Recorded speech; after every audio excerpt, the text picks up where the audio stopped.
भगवान बड़े हैं मैं छोटा हूँ, ये पर्याय दृष्टि की बात है। और पर्याय दृष्टि तो है, तो इसमें क्या घबराना। भगवान और मैं, वे अरहंत हैं, मैं संसारी हूँ, वे केवल ज्ञानी है, मैं अल्प, ये तो पर्याय की बात है भाई। और पर्याय दृष्टि ये है, पर्याय दृष्टि ये का मतलब क्या है कि ये बात जानना लेकिन मानने योग्य नहीं है। जान ली कि हाँ पर्याय में अंतर है, लेकिन दृष्टि में तो मैं और सिद्ध भगवान एक जैसे हैं। ये बात श्रद्धा करनी है, इससे सम्यक दर्शन होगा। और अगर ये श्रद्धा करोगे तो उनमें और मेरे में अंतर है, वे भगवान हैं, मैं संसारी हूं, तो इसी का नाम तो पर्याय दृष्टि है। लोग यही नहीं समझते पर्याय दृष्टि का मतलब क्या होता है।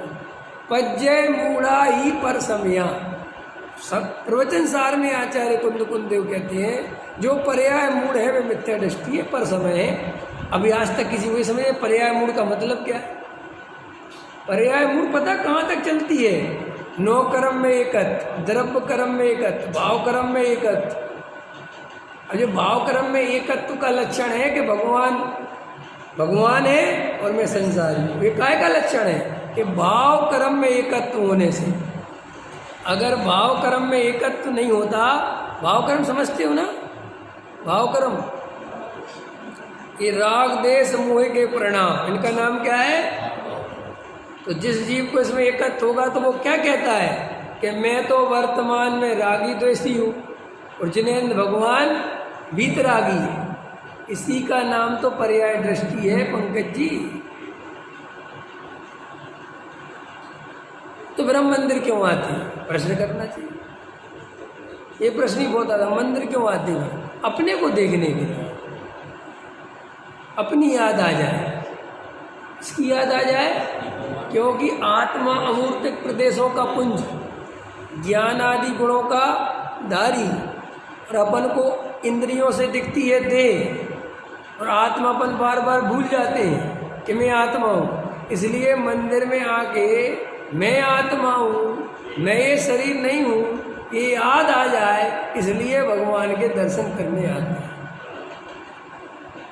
इसके अलावा जैन धर्म में भगवान के दर्शन का और कोई लेना देना नहीं है।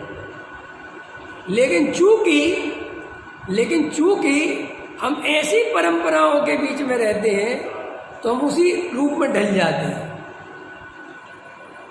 इतिहास प्रसिद्ध है अपना, अभी अपन भगवान को जो चढ़ा रहे हैं सब पद्धतियां बनाई गई हैं। जैन धर्म में चढ़ने चढ़ाने का अवकाश ही नहीं है ना कुछ, क्योंकि भगवान ही वीतरागी है, और जब वीतरागी है तो उनको तुम्हारे चढ़ने चढ़ाने का क्या लेना देना है, बोलो।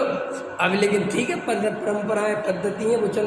तो हम भगवान के दर्शन काय के लिए करते हैं कि अपनी याद आ जाए, इसके लिए नहीं करते कि आप भगवान हो, मैं संसारी हूँ, मैं दुखी हूँ, आप सुखी हूँ, हे भगवान मैं आप जैसा कब बनूंगा। फिर तो ये पर्याय दृष्टि छूटेगी नहीं। आचार्य कुंद देव नियम सार में जब सभी जीवों को सिद्ध समान कह रहे तो कितनी बड़ी बात कह रहे, और पदम परमलधारी देव कह रहे साहब कुछ तो रहम करो, ये ऐसे कैसे चलेगा। कह रहे नहीं तुम्हें ज़्यादा कुछ है तो व्यवहार लगा लेना। वहाँ अंगली गाथा, 3 गाथा के बाद व्यवहार की गाथा डाल दी उन्होंने। तो भैया तू मानेगा नहीं, मुझे पता है, तू कहेगा ये तो कुछ ज़्यादा ही हो रहा है।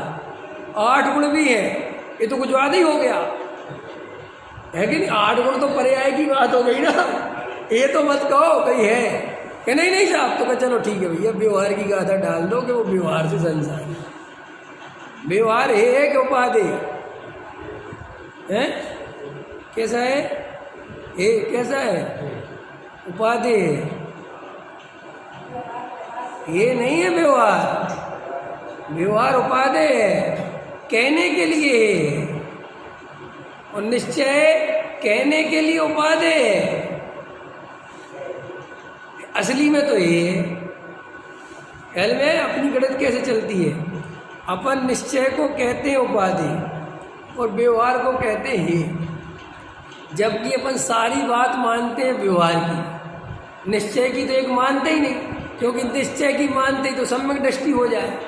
और अभी तक अगर अपन मिथ्या दृष्टि हैं तो 100% अपन ने व्यवहार की मानी है, निश्चय की मानी नहीं। अगर निश्चय की मानी होती तो मिथ्या दृष्टि कैसे रह जाती?